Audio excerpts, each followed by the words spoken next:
Hi, my name is Representative F from Elliott, and you've just been placed on alert.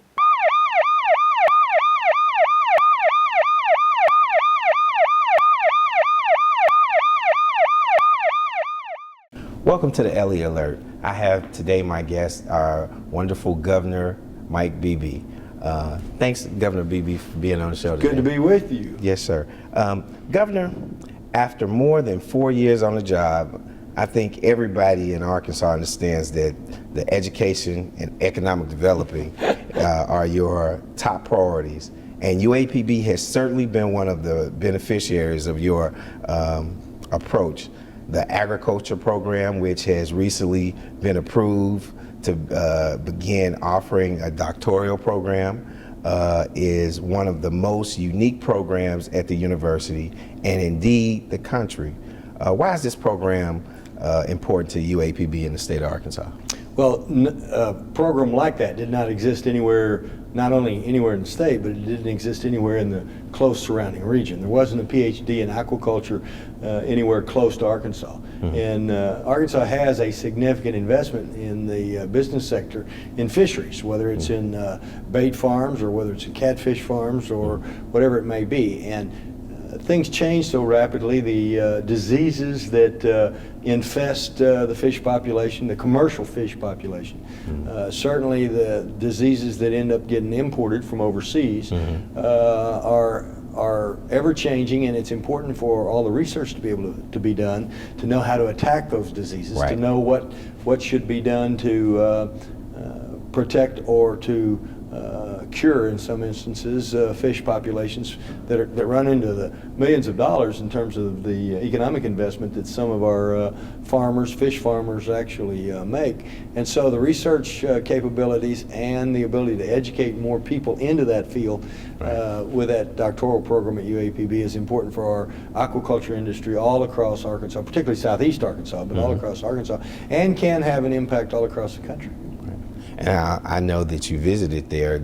How'd you like the program when you Well, you know, it was like visiting, I likened it to visiting a CSI lab or something. They had all these people with these big fancy microscopes and these little bitty scalpels, and they were working on cells, and they were cutting open a little bitty fish, and it looked like a combination biology lab and CSI lab, but I was impressed. And then we got to visit all the various ponds that they were doing research in. I was struck by the fact they had to put the nets up on some of them to keep the birds from swooping down and feeding on all the bait fish. So it was an eye-opening experience for me. I don't understand it, but I know it's good for our aquaculture industry. Right.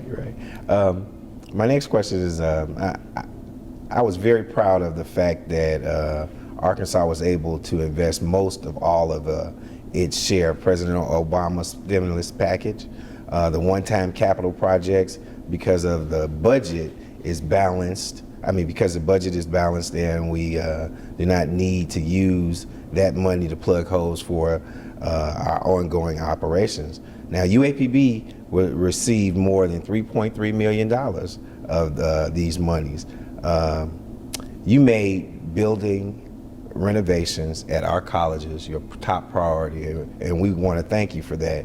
I want to know why, and tell us why this is so important to you to help universities in building programs. Well, first of all, back to the stimulus. Stimulus by its very nature is one-time money. And because it's one-time money, it should be spent on one-time projects. If you build one-time money into ongoing operations, whether it's in salaries or whether it's in utility costs for maintenance and operations of an agency or an organization, then what are you going to do when the one-time money's gone? All you've done is delayed the inevitable, and you've created another hole for yourself when that one-time money's gone. So you should use one-time money for construction, for renovation, for deferred maintenance, for those things that are capital-intensive, capital projects that are one-time projects. So I made a commitment that where the feds allowed us to, there were a couple of examples where they didn't permit us to do that, but where we had any decision-making authority over it, I wanted to use the stimulus money for one-time projects. Now, higher education never receives enough of our capital money. We've got a stream of money available for capital projects for K through 12. We've got money set aside for our state buildings for deferred maintenance. But colleges and universities inevitably never have enough money for their building projects, and especially for like upgrades. If they need new heating and air conditioning systems, if they need weatherization on their windows, if they need additions to a science lab or additions to a dormitory, they inevitably never have enough money for those kind of capital projects. So I wanted to devote a significant portion of the discretionary money that I had under the stimulus to capital projects, which were one-time projects, and specifically to higher education capital projects, because they never seemed to have enough. And most of this money actually ended up being used for all the maintenance that should have been done, whether it's new roofs, or whether it's new heating and air conditioning systems, weatherizations. All of it ended up just about being used for those things for which the colleges and universities had always tried to come up with enough money, but there's never enough money to stay ahead of the game. Ultimately, it saves the taxpayers dollars down the road, saves in utility costs to the extent that there's weatherization, it saves in maintenance and repair costs because you get stuff done before a lot of damage is done, before a roof leaks too terribly bad. And so I thought it was, and it puts people to work, which is the other part of the stimulus thing. It put construction workers to work with contracts for roofs or contracts for heating and air conditioning installation or any of those deferred maintenance updates that had to be done were done by primarily Arkansas people working in construction or working in the HVAC area, and it allowed folks to be able to help withstand the recession a little bit better with a job. Yeah. Our governor is always thinking economic development and all fast. Well, you know, if we get education right and we get economic development right, then we can solve other issues. Social justice, criminal justice, health care. All these other issues are easier to solve if somebody is well educated and has a job. Right. So that's the kind of the corner starting point. Yes, sir. We're going to take a break and we'll be right back. Your life is an open book. At the University of Arkansas at Pine Bluff, you can take advantage of scholarship opportunities and acclaimed academics with undergraduate and graduate programs tailored to achieve your plans. Learn from dedicated faculty and be challenged to reach your full potential. Get involved in campus life with student activities that add value to your character and give distinction to your collegiate experience. Become a part of the Golden Lion story at the University of Arkansas at Pine Bluff, where you'll be proud to be. Welcome back to the ELLIOTT Alert. We have our great Governor Mike Beebe, who's came to visit with us today, and we want to thank him again for being here. Governor, we were just talking about economic development, and you were telling us about the university and how all of that comes together in economic development. There's also a project that's going on in NCTR. Can you tell us a little bit about that? Well, a lot of people in Arkansas don't even know about the NCTR. It's located close to Pine Bluff. It's a National Center for Toxicological Research, and it's a research facility that's almost like a NASA space lab or something for all sorts of materials that they do high-end research on, mainly on foodstuffs and they have employed down there hundreds of scientists, PhDs, researchers, and they do great work nationally. And a lot of the mission that they had was being phased out with the phase out of a lot of stuff that was going on down at the Arsenal. And there was a significant fear that we were going to lose the mission of NCTR, lose all those great high-paying, and they're really high-paying jobs. And what that does to the whole economy of the area, and as well as the state.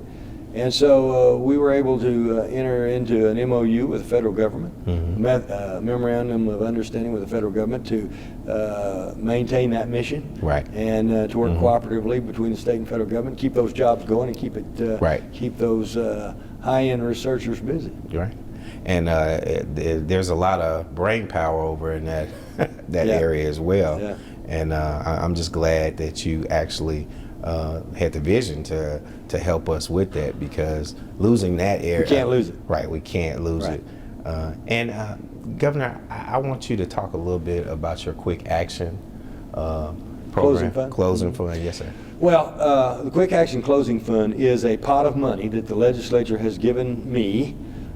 We do it with consent and guidance of the legislature, Right. the oversight of the legislature.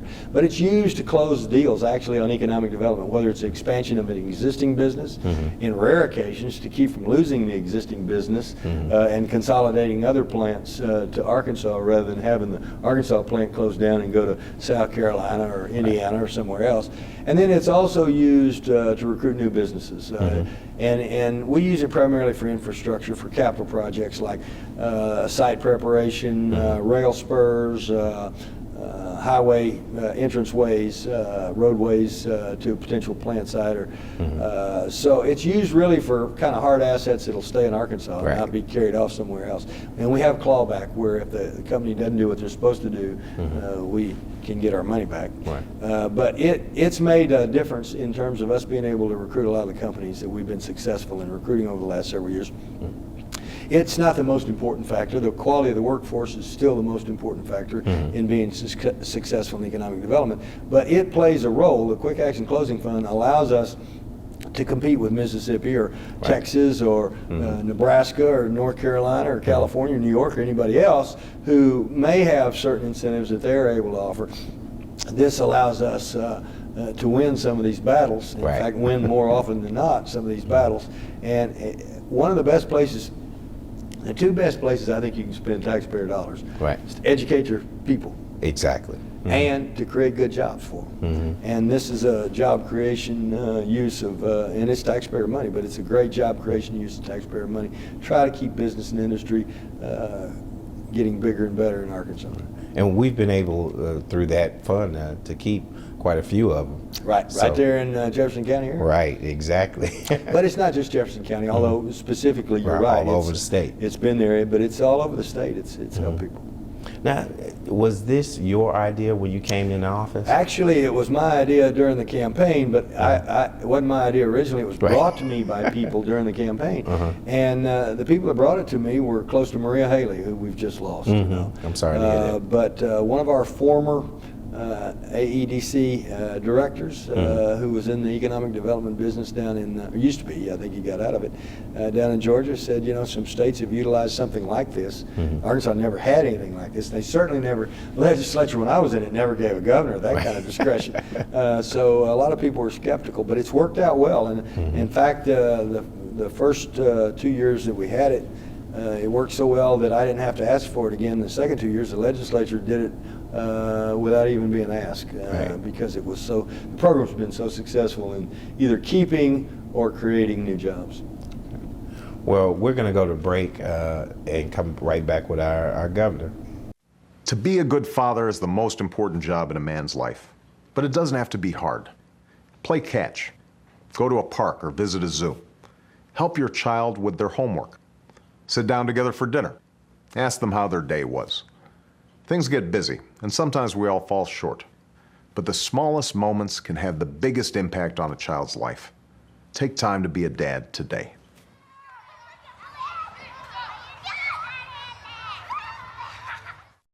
Welcome back to the Elliott Alert. Again, my guest today is Governor Mike Beebe. Governor, I wanted to kind of talk to you about legislative redistricting. Sure. Can you tell me a little bit of how that worked? Sure. Who were the parties in it? Sure. Well, for your viewers, the Constitution requires that the legislative branches, both the House and the Senate, have new districts drawn after every census, after every 10-year census. So the census is done in the 0 year, 2000, 2010, 2020, 2030. And after you get the federal census numbers, where you see where populations have changed or moved or whatever the case may be, then the next year, the state, every state has to, not just Arkansas, to comply with the one man, one vote rule, has to change the legislative boundaries to make sure that there's equal representation for each House member and equal representation for each senator. Some roughly 29,000 people per House member, roughly 86,000 people per senator. And with population shifts, that means you got to redraw boundaries. And the way it's set up in Arkansas, that's done by a board of apportionment, which is 3 people. It's the governor, the Attorney General, Right. and the Secretary of State. And so those three folks, actually their staffs do all the work, but they have to make the final decision as to where the boundaries are for the next 10 years. Right. So this lasts then for another 10 years. Right. Happens, I guess this is the third or fourth time I've been through it in some capacity, but the first time I've been through it as one of the members of the Board of Apportionment. Right. And this time we had Dustin McDaniel as the AG and Mark Martin as the Secretary of State, and I was the governor. And Dustin and I agreed on a plan. Mark did not agree on the Right. plan, and it ended up redrawing districts across the state. We first of all, want to comply with the law. Well, exactly. Make sure you stay within the parameters of what the population requirements have to be. Minimal amount of variance. We try to keep communities of interest together where it's possible, but you still have to do that and keep the population figures in line. And then we try to take into consideration the history and tradition and the incumbents that Right. are there, because that's a legitimate thing to consider. And because of population shifts over the last 10 years, eastern and southeastern Arkansas lost representation. Right. Because they lost population. And northwest Arkansas, which was the area that grew the fastest, gained representation because their population grew so much. Right. And so you don't have any choice in that regard. And I know we lost a House seat in Pine Bluff, Right. Where we had 3 House districts in Pine Bluff, then we ended up with 2 House districts, simply because of population shifts. Right. We also lost 1 total senator across the southeast part of the state that was shifted to the northwest, again because of population variances. And I want to compliment you for the way you handled yourself throughout the course of that. Thank you. You're a class gentleman. Thank you very much, Governor. And a lot of people don't know. I mean, we lost like significant amount of people in Jefferson County, and that was one of the I guess the hardest things that we had to deal with. But Sure. The best thing about it is we still have a strong Democratic base. Oh, you really do, and I'm very grateful. I've been the beneficiary, the fortunate beneficiary of the people of Jefferson County. Have been really good to me over the course of my political career. Yes, sir. They are warm and friendly, and you know, my favorite parade's UAPB Yeah. homecoming parade. Yeah. I get more hugs in the course of several miles, and I wear my legs out because I end up going back and forth across the street. Right. But people are the friendliest, most accepting, loving people during that parade you'd ever want to see in any kind of parade. So I look forward to it every year. Yes, sir, and it's coming right up. I know, it won't be long. Won't be long. I wanted to also ask you during what is next for you? What do you? Oh, you mean when I'm through with being governor? Yeah, I'm going to go watch grandkids and play golf or fish or do any of the things that people do. You know, there was a time in my life I thought I wanted to go to Washington when I was much younger. Right. I don't know. Those people up there can't get anything done. Right. All they do is fight each other all the time. Right.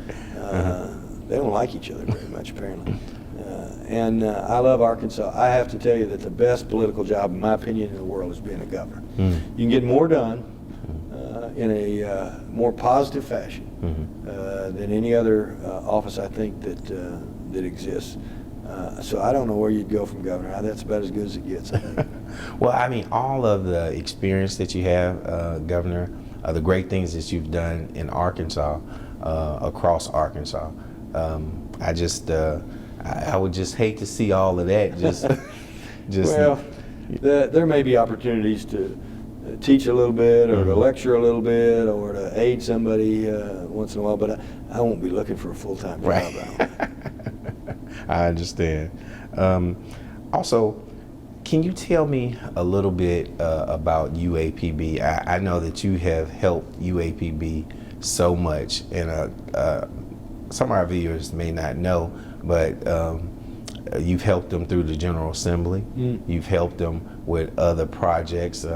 Do you have anything else coming up that may help UAPB or? Well, we've started a number of programs down there. You mentioned one of them earlier with the PhD program in aquaculture, but we've really started a pretty good small business program, particularly for minority farmers in sweet potatoes of all things. Sweet potatoes. But we've seen this growth across the country. It's almost like McDonald's. We've seen this growth across the country in sweet potato fries, and they've just kind of taken off. So there's a great demand out there, and there's historically been a number of black farmers, small farmers that have developed a significant expertise in growing sweet potatoes, for which now there's a much bigger demand than there ever used to be. Right. And UAPB has done a really good job of aiding and assisting those farmers. Talk about education and economic development coming together. And so the growth and expansion of that program helps everybody. It helps UAPB. It provides their service function out into the region to help with economic development. It helps small farmers. It helps the minority community. And it creates another economic incubator, if you will, for the southeast part of the state that has a ready-made market out there from one end of the country to the other with sweet potatoes. Right. And it's something I think that's relatively, as you said, new, and UAPB is taking advantage of that. It's the only one that I know of around here. Each of our colleges and universities can carve out unique areas and unique spots where they can be leaders, or where they can do their part in terms of elevating the quality of higher education instruction and in research. And so UAPB's carved out a couple of niches in that arena, and we want to see them continue to grow. I'm sure there'll be other things come along that we'll continue to try to help with. UAPB is in the good fortune of being near the top in terms of its percentage of state funding, but based upon its needs. But the legislature deserves a lot of credit for that. Don't give me all the credit for that. You all have done a great job in trying to ensure that sufficient funding has been made available. And so the General Assembly, in particular the members of the General Assembly that either went to UAPB and their alums, or that represent that area, that represent Jefferson County or Southeast Arkansas, have been very, very good advocates for UAPB. And also, Governor, the General Assembly can't really take all the credit. The leader has to have a love for not just the community, but the school as well. And we want to make you an alumni. Well, we do it all together. Nobody does it alone. Okay. And we're going to close right now, but I would just like to ask again, what do you see in the future of our Democratic Party? Well, all of this stuff is cyclical. The Republicans made significant gains in 2010, not just in Arkansas, not just in the Arkansas General Assembly, but across the country. But it wasn't but 2 years earlier the Republicans couldn't even field a candidate against a U.S. senator. So, I mean, this stuff goes in cycles, and I'm sure it'll go in cycles again. I was the fortunate beneficiary, carried every county. Right. So our Kansans are notoriously independent. If they like you, they're going to vote for you. If they don't like you, they're going to vote against you. And if they don't know one way or the other, then they're either going to vote the D or the R based upon whoever's riding the highest wave at that time. I think it all boils down to the best candidates. If we, as Democrats, recruit the best candidates who are in touch with the people and care about what happens to tomorrow, care about the constituents that they represent, care about the future, care about their kids and their grandkids, if they care about the people, then we'll win. If we don't recruit good candidates, then we run into problems. Right. Well, Governor, I just want to let you know that you have just been placed on alert. All right.